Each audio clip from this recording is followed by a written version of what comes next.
Maktabgacha va Maktab ta'limi vazirligi axborot xizmati tomonidan yuritilgan muhim tadbir va yangiliklar. Hafta raqamli avlod qizlari respublika tanlovining ikkinchi hududiy bosqichi jarayonlar bilan boshlandi.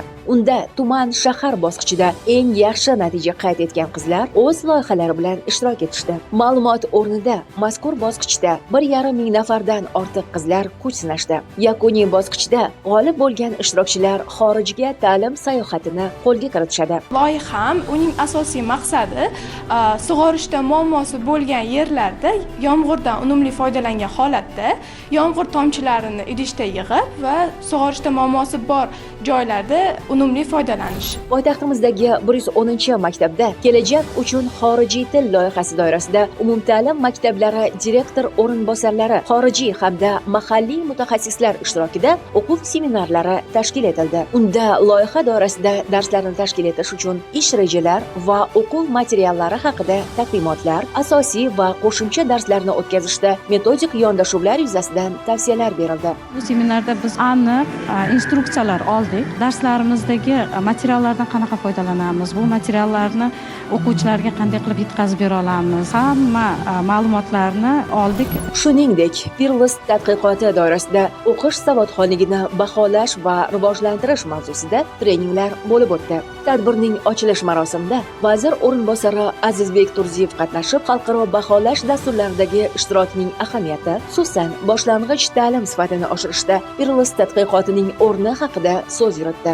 Pirlist tadqiqotida baholanayotgan ko'nikmalar yurtimizda ta'lim sohasida olib borilayotgan islohotlar bilan hamnafas. Axborot olish uchun o'qish ko'nikmalariga alohida e'tibor beriladi. Bunda o'quvchilarga matn beriladi hamda matndan kelib chiqqan holda savollar bilan baholanishi ko'zda tutilgan. Hafta davomida Sen iste'dodlisan tanlovining Farg'ona viloyati hududiy bosqichi ishtirokchilari uchun Toshkent shahriga sayohat tashkil etildi. Tadbir doirasida ishtirokchi o'quvchilar bilan ochiq muloqot ham bo'lib o'tdi. Unda vazir o'rinbosari Farhod Boqiyev ishtirok etib, o'quvchilar bilan suhbatlashdi va ularning fikrlariga quloq tutdi. Fan Olimpiadalar markazining fan kengashi a'zolari huzurida tashkil etiladigan Ustrainers Community'ga a'zo bo'lish uchun tanlov e'lon qilindi. Jarayonlar 3 bosqichda bo'lib o'tadi. Loyihada ishtirok etish istagida bo'lganlar 10-fevral kuniga qadar ro'yxatdan o'tishlari lozim. Bu haqida batafsil vazirlikning ijtimoiy tarmoqlardagi sahifalari orqali tanishishingiz mumkin.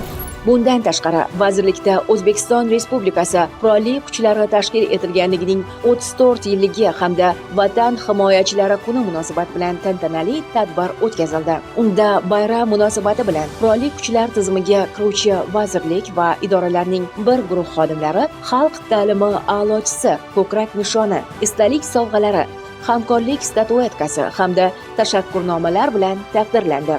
Koreys tili ustozlarini qayta tayyorlash dasturining taqdirlash marosimi ham bo'lib o'tdi. Tadbir davomida dasturni muvaffaqiyatli tamomlagan ustozlarga diplomlar topshirildi. Shuningdek, ishtirokchilarning fikr-mulohazalariga quloq tutildi.